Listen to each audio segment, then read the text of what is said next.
Nah, hari ini kita akan membahas mengenai investment. Nah, untuk investment ini, jadi perusahaan itu punya uang atau punya dana. Nah, dana atau uang itu digunakan oleh perusahaan itu untuk membeli, pertama itu investasi. Investasi itu bisa dalam bentuk dua. Pertama, dia itu membeli investasi dalam bentuk membeli obligasi. Yang kedua itu bisa dalam bentuk saham.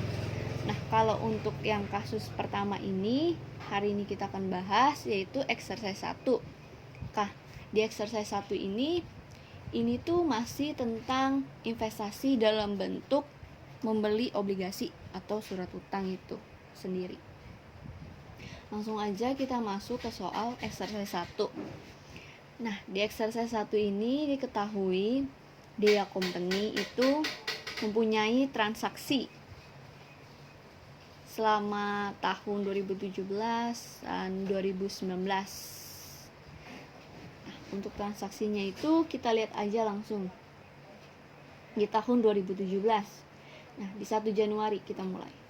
Nah, di 1 Januari 2017 diketahui atau ada transaksi Dea Company itu membeli bonds atau obligasi senilai 6 juta nilainya, di mana obligasinya ini jangka waktunya itu 5 tahun dan memiliki persentase rate-nya itu 10%. Nah, dia beli bonds ini dari AYL Company. Dan untuk bunga dari obligasi yang dia beli itu akan dibayarkan oleh AYL pada 1 Januari di tahun selanjutnya nanti berarti. Nah, untuk yang 1 Januari ini langsung aja kita jurnal. Berarti jurnalnya dia investasi dalam bentuk obligasi. Berarti debt investment pada cash. Nilainya itu 6 juta dari yang ini. Nah, lanjut ke transaksi selanjutnya yaitu 31 Desember. Nah, di 31 Desember ini accrual interest, artinya kita ini mau menjurnal mengenai bunga atau jurnal pengakuan bunga dari 1 Januari yang pas kita beli sampai 31 Desember ini. Untuk jurnal accrual interest itu berarti interest receivable pada interest revenue. Nah, kenapa di sini interest receivable? Karena bunganya ini tuh belum kita terima. Jadi masih berupa piutang bunga. Nah, dapat nilainya dapat dari mana? Dapat dari ini 6 juta. Kita kaliin sama rate-nya 10%. Jadinya 600.000. Selanjutnya di tahun 2019.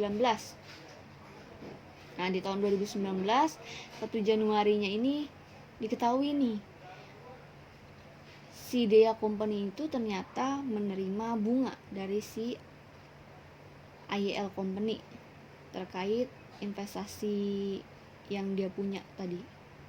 Nah, berarti jurnalnya cash pada interest revenue. Cash pada interest receivable, sorry. Kenapa cash pada interest receivable? Karena ini hubungannya sama yang ini, jurnal 31 Desember. Di sini kan piutangnya kita catat sebagai piutang bunga.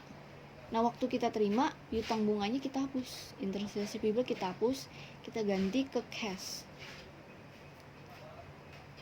Jadi nominalnya masih sama, tetap pakai yang ini yang kita terima, 600.000.